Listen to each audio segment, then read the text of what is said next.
If you're watching this video, that means you downloaded Pitch Elevation and you made it to the last page. Congratulations on taking the next step to become a better presenter. Now, per the book, I want to talk about one more thing, and that's the TED Talk. I work with many different people, from the corporate side to the individual side, to coach them to become better speakers and better presenters. And time again, they come to me and they say, hey, you know what? The people who are asking me to give this talk, well, they want it to be more TED-like. And it feels like the TED Talk is becoming the standard for all speaking and all pitching and everything that's involved with presenting. And it really shouldn't be, because a pitch and a TED Talk and a presentation are all very different.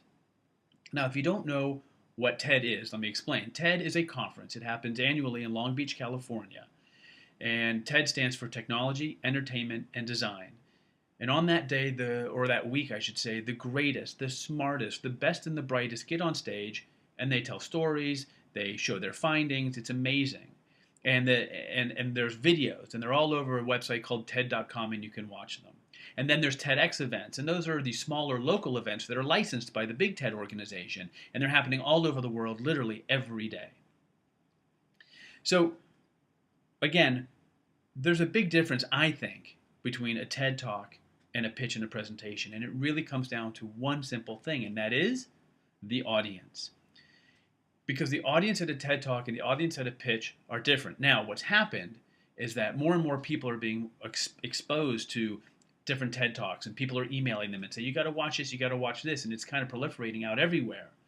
So the audience's expectations when it comes to presenters is rising. So they want to be blown away. They want to be entertained, but there's a time and a place for that. So let me explain. When you go to a TED event, or someone goes to a TED event, that's just it. It's an event.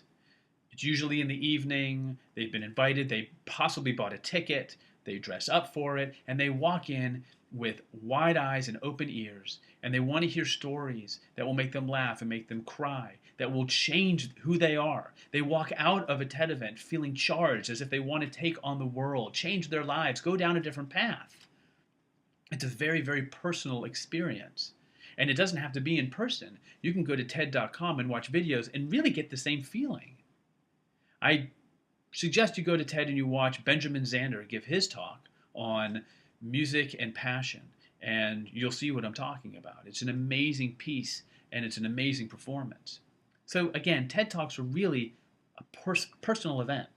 Now, the pitch. Usually pitches happen in a conference room, in a boardroom, during the day, at work. Sometimes it's a meeting. People are wearing their business clothes. They've just come from their office. They're drinking coffee. They've got their smartphones. And it's a meeting, and maybe they don't really want to be there. But they're being pitched to. And what are they charged with? Making a decision, listening to more details, maybe reading, maybe taking notes. And at the end of a pitch, they are charged with making a decision that has to do with time, it has to do with money, it has to do with resources. It doesn't feel very personal. In fact, it feels more businesslike.